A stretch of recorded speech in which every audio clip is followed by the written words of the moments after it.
ओम शांति।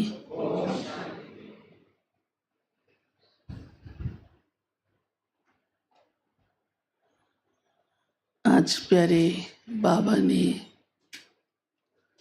हम बच्चों को इस सृष्टि रूपी बेहद के नाटक के रहस्य सुनाए हैं, क्योंकि ये बहुत बड़ा बेहद का नाटक इस धरती पर चलता है।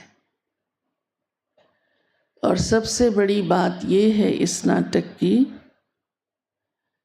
ये अनादि है, इसका अंत नहीं है, इसलिए इसका आदि भी नहीं, लेकिन ये रिपीट होता रहता है। फिर उसकी ड्यूरेशन का आदि मध्य अंत बाबा सुनाता है। जैसे घड़ी साइकिल चलती रहती है, 13, 14, 15 हो तो कहेंगे कहाँ पर एंड हुआ, हाँ? लेकिन उसके तो 13, 14, 15, 16 है ही नहीं।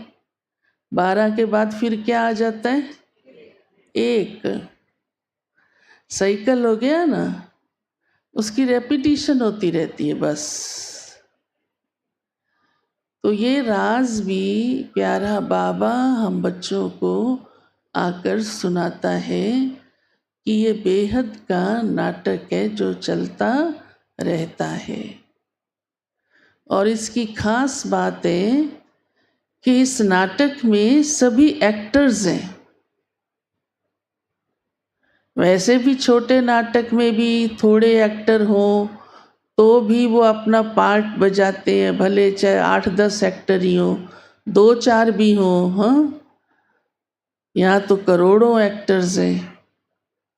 तो ये अनादि नाटक है और इसकी सबसे बड़ी खास बात है, हाँ, बाबा कहते हैं जो दूरंदेशी बच्चे, बुद्धिमान बच्चे ही समझ सकते हैं। वो कौन सी गहरी बात है?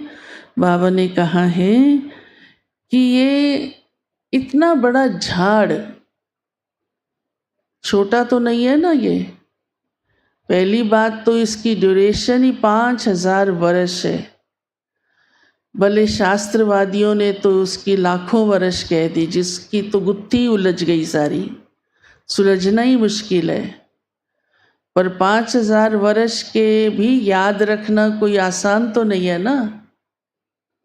तो बाबा कहते हैं जो बुद्धिमान बच्चे हैं वो इस राज को समझ जाते हैं कि ये नाटक सेम रिपीट हो रहा है।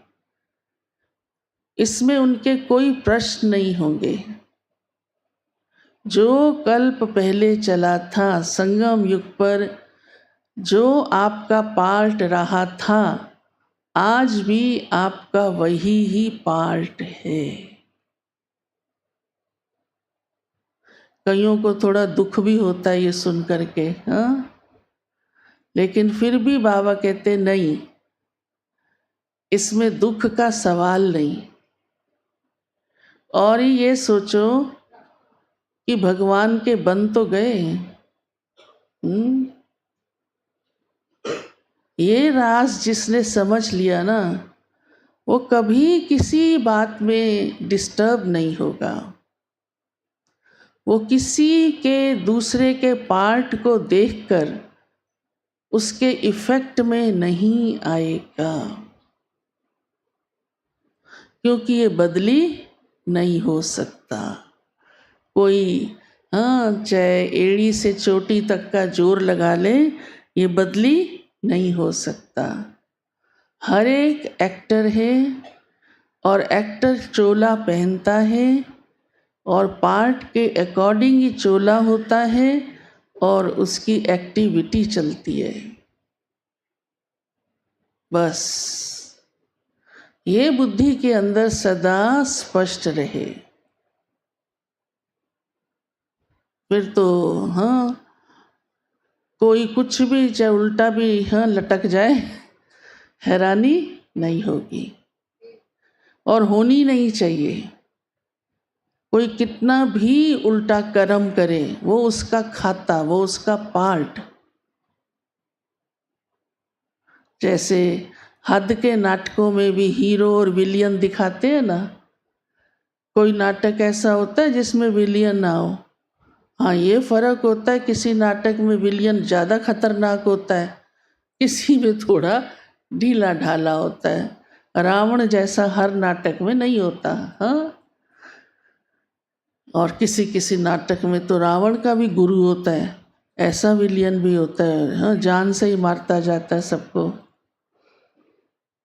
तो बाबा ने आज ड्रामा का बड़ा राज सुनाया है। और विशेष बात बाबा कहते हैं, इस समय आप रूहानी विद्या पढ़ रहे हो, आत्मा का ज्ञान पढ़ रहे हो, परमात्मा का ज्ञान पढ़ रहे हो, स्पिरिचुअल नॉलेज।